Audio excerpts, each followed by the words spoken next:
Hello, floating chicken nuggets. Me, Carl. Welcome to Grow TV. Welcome to Grow TV.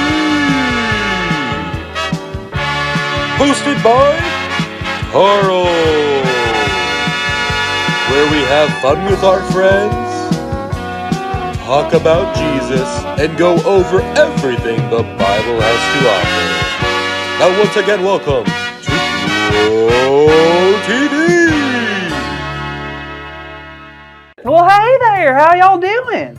Me? I'm just up here in a hot air balloon still. Just floating around, not doing a whole lot. Been almost a week and this balloon still has not come down. And believe me, I've tried everything. I've tried asking, please, Mr. Hot Air Balloon, please bring me back down to Earth. I'm so hungry and I'm so sorry I popped so many of your family members as a kid. It's just that balloons are so fun to pop because they make that little fun popping noise. But I promise I'll never do it again. If you just bring me down to the ground, please. I've tried calling the police. Hi, yes, officer. I need help. My address? Up the sky. Up in the air? Oh, street? Cloud Street? Hello? Officer?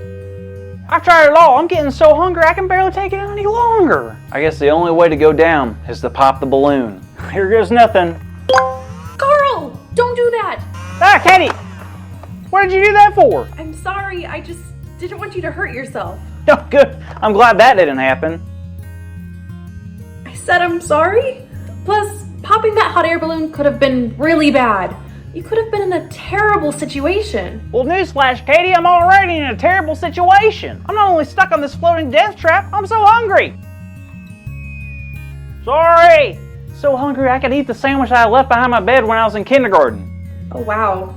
You're not kidding. I'm not. I haven't eaten in like 15 minutes. I just finished my last bag of Cheetos and I got nothing left. What am I gonna do? Well, let me ask you this. Have you asked? Oh, I already tried talking to the balloon, but it never responds. But I have never asked about food. Great idea, Katie. Excuse me, Mr. Hot Air Balloon? You don't by a chance have any, like, snacks or, like, I don't know, something to munch on?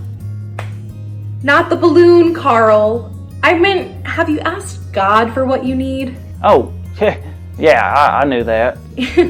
Yeah, I'm sure.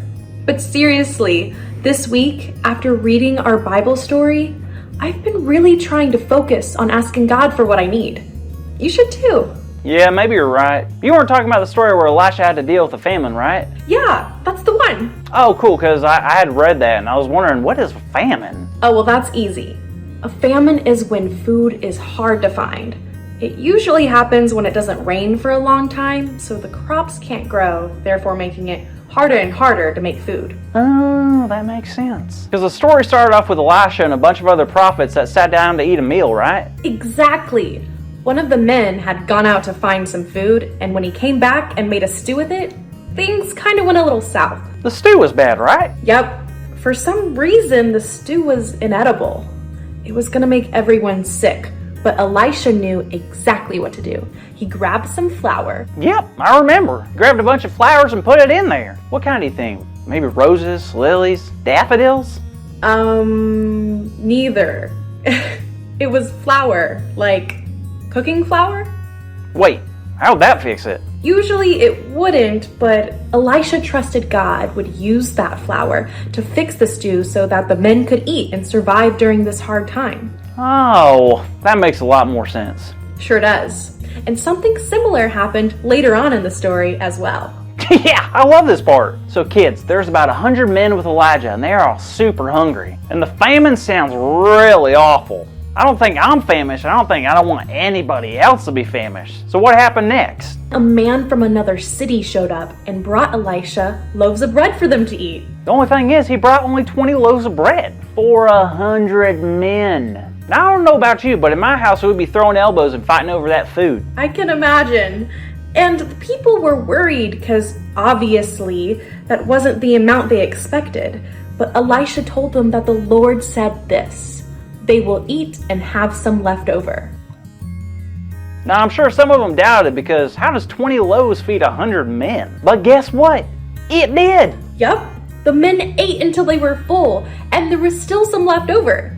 It was truly a miracle. How incredible is that? Imagine if things like that happened today. Carl, they do. What are you talking about? I'm talking about the countless things that happen every day that prove to us just how God is taking care of us. Really? Really? I mean, look around. God gives us sunlight to keep us warm, gives us air to breathe and lungs to take in that air. God even gives us loving people to guide us and help us through tough times. God is always giving us what we need and even the things we want.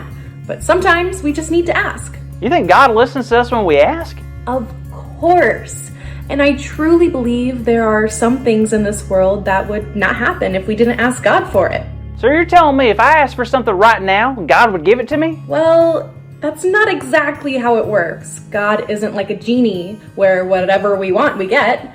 God created us and cares about us so much. God will always help us when we need help. I think I understand now. Just like a parent takes care of their kids' needs, so will God take care of our needs. You got it. But even more so, God has a plan for us. So when we are faced with trouble or struggles, we shouldn't hesitate to ask God for help.